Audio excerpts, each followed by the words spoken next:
Hello everyone. तो देखिए आज हम करने क्या वाले हैं, जो आज का हमारा गोल रहने वाला है वो है कि फाइल कंप्रेशन इन लिनक्स। हम लोग लिनक्स में क्या करेंगे, फाइल कंप्रेशन को सीखेंगे। ठीक है कि फाइल कंप्रेशन क्या होता है। देखिए होता क्या है कि सपोज ये आपका सिस्टम है। आपके सिस्टम में क्या है, एक फाइल पड़ी है। ठीक है, और इस फाइल का साइज क्या है, 1.2 GB है। ठीक है, और ये अब क्या होगा, आप चाहते हैं इसे आप अपने फ्रेंड के सिस्टम पे भेजना चाहते हैं।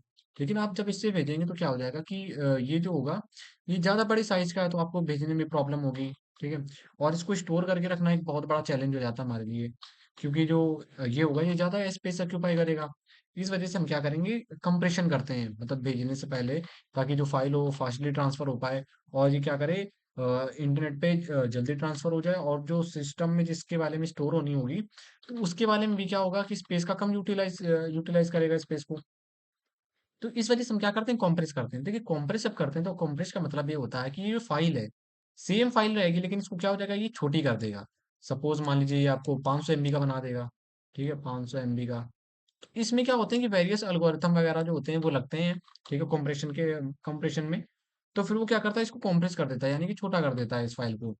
ठीक है, और उसके बारे में बात नहीं करेंगे कि मतलब कौन से एल्गोरिथम लग रहे हैं, क्या है क्या नहीं। इसके बारे में हम लोग बाद में बात करेंगे। जब हम इसमें इंक्रिप्शन और डिक्रिप्शन वगैरह सीखेंगे, तब इन चीज़ों की हम बात करेंगे, इन एल्गोरिथम्स वगैरह की बात करेंगे। लेकिन अभी इतना कोई इंपॉर्टेंट नहीं हमारे लिए। केवल हम लोग फाइल कॉम्प्रेशन वगैरह यहाँ पे सीख रहे हैं। तो देखिए कॉम्प्रेशन के लिए हमारे पास यहाँ पे तीन एल्गोरिथम या तीन टूल्स हमारे पास, जिन्हें हम बोल सकते हैं। एक हमारे पास कमांड है लिनक्स में, जिसे हम बोलते हैं जी जिप। जी जिप। ठीक है, हम क्या करते हैं, जिप फाइल में कन्वर्ट कर देते हैं। वो भी कौन सा है, जी जिप है। दूसरा है B zip. B zip, B zip 2। और तीसरा जो हमारे पास है वो है डायरेक्ट कॉम्प्रेस। कॉम्प्रेस। ठीक है, तो देखिए ये जी जिप यू है, ये क्या है, ये बहुत ही कॉमन है। ठीक है, और ये क्या करता है, कॉम्प्रेस करता है। लेकिन इससे जो बेटर कंप्रेस करता है वो हमारा है बी जिप 2। ठीक है, तो ये क्या करता है, ये स्लो होता है थोड़ा, लेकिन इसका जो कंप्रेस करने का जो कंप्रेशन होता है वो रेशियो जो होता है वो बहुत ज़्यादा कम होता है। मतलब ये बहुत ज़्यादा हद तक ये कंप्रेस कर देता है। और ये थोड़ा मीडियम में होता है। और ये क्या होता है, ये जो कंप्रेस वाला है, ये जो कंप्रेस कमांड है, ये क्या सबसे ज़्यादा फास्ट है। और लेकिन ये जो कंप्रेस रेशियो है इसका, ये बहुत कम है, मतलब लो है कंप्रेशन रेशियो। यानी कि जो फाइल होगी वो आपको थोड़ा बड़ी बाइट्स में दिखेगी यहाँ पे। बस इतना फर्क। तो आज हम क्या करेंगे, इन्हीं तीन का यूज करेंगे। इन्हीं तीन की हेल्प से क्या करेंगे, एक फाइल को लेंगे, उसको कंप्रेस करेंगे, और फिर उसको क्या करेंगे, जिप में कन्वर्ट करेंगे, और क्या करेंगे, अनजिप करेंगे। अब देखिए जब इसको हम अनजिप करेंगे, यानी कि हमने जिप कर रखी है, अब जिप को अनजिप जब करेंगे तो इसको हम करते हैं जी अनजिप। अनजिप, हम इसको किस में कन्वर्ट कर देते हैं, ये वाला कमांड यूज करते हैं, जी अनजिप। ठीक है, और जब इसको करते हैं तो यहाँ पे लिखते हैं बी अनजिप। अनजिप 2।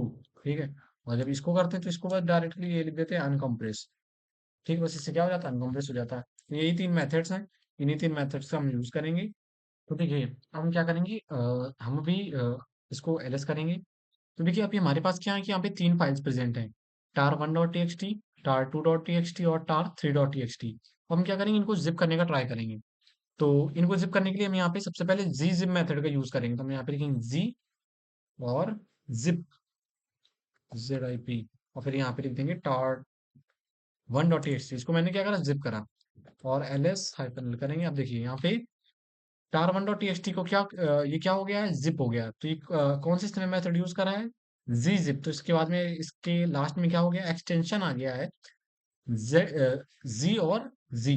ठीक है, जी और जी आ गए हैं। ठीक है, और इसका देखिए साइज कितना हो गया, 66 हो गया है। अभी देखिए जो दूसरा हमारे पास tar2.txt फाइल, इसको हम लोग जिप करेंगे। तो इसको जिप करेंगे, देखिए इसका साइज पहले कितना 74 है। ठीक है, 74 बाइट है। अब देखिए ये और कम हो जाएगा। तो हम यहाँ करेंगे, दूसरी फाइल को हम लोग दूसरे मेथड से करते हैं। दूसरा मेथड हमारे पास था बी जिप 2 tar2.txt, और हम क्या करेंगे, एंटर कराएंगे, और क्या मैंने ls हाइफन एल किया। तो अब देखिए इसका साइज कितना हो गया है, 89 बाइट हो गया है। पहले 74 था, तो ये बढ़ गया है। ठीक है, और इसी तरह हम तीसरे वाले को भी कर लेते हैं, कॉम्प्रेस, कॉम्प्रेस tar3.txt, और एंटर कराएंगे। ls हाइफन एल किया, तो अब देखिए इसका साइज कितना हो गया है, 115 के 115 बाइट हो गया है। ठीक है। पहले ये क्या था कि 126 था, अब कितना हो गया, 115 हो गया है। ये वाला जो दूसरा वाला है, इसमें इसमें थोड़ी प्रॉब्लम है। दूसरे वाले में पहले 74 था, इसको मैं बाद में भी एक्सप्लेन करूंगा।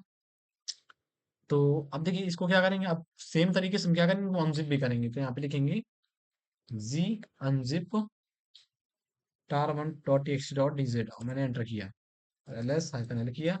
तो देखिए जो हमारी फाइल थी वो उसमें क्या हो गई, ओरिजिनल उसमें वापस आ गई है, tar1.txt। ठीक है। और इसकी जो स्टार्टिंग कितनी थी लेंथ, 45 बाइट थी, और यहाँ पे कितना 66 दिखा रहा है। तो देखिए पहले इसको अनजिप करने का तरीका देख ले रहे हैं। ठीक है, मैंने क्या करा, जी अनजिप करा tar1.txt। तो यहाँ पे देखिए tar1.txt क्या हो गई, अनजिप हो गई। ये जो साइज इसमें बढ़ रहा है ना, मैं उसका भी कॉन्सेप्ट यहाँ पे आपको बताऊंगा। और दूसरा जो है, दूसरा हम देखते हैं यहाँ पे कि दूसरे वाले हम करते हैं। दूसरा वाला देखिए, जिस मेथड से हमने जिप करा था उसी सेम मेथड से हमें क्या करना पड़ेगा, अनजिप करना पड़ेगा। तो यहाँ पे B unzip two tar two dot T X T dot B Z two, और मैंने क्या करा, एंटर करा। अब देखिए L S L S hyphen L किया। अब देखिए tar 2.txt ये भी क्या हो गई, अनजिप हो गई। कितनी हो गई, 74। मतलब जो ओरिजिनल साइज में थी उसी ओरिजिनल साइज में क्या हो गई, ये वापस आ गई है। इसी तरह हम क्या करेंगे, अनकम्प्रेस करेंगे, uncompress tar 3.txt dot Z. ठीक है, ये क्या एक्सटेंशन हैं जो उनके पीछे आ रहे हैं, लिखिए tar 3.txt uncompress tar 3.txt dot capital Z है, कैपिटल जेड। मैंने एंटर किया, मैंने क्या किया, एल एस हाइफन एल किया, एंटर किया।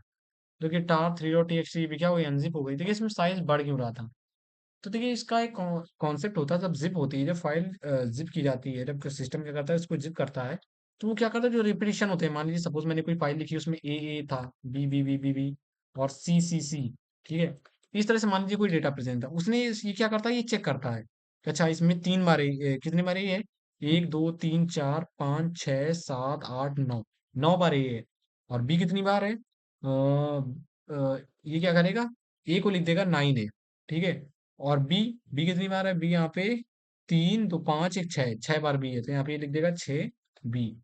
और सी कितनी बार है यहाँ पे, 3 2 5 बार, यहाँ लिख देगा 5 सी।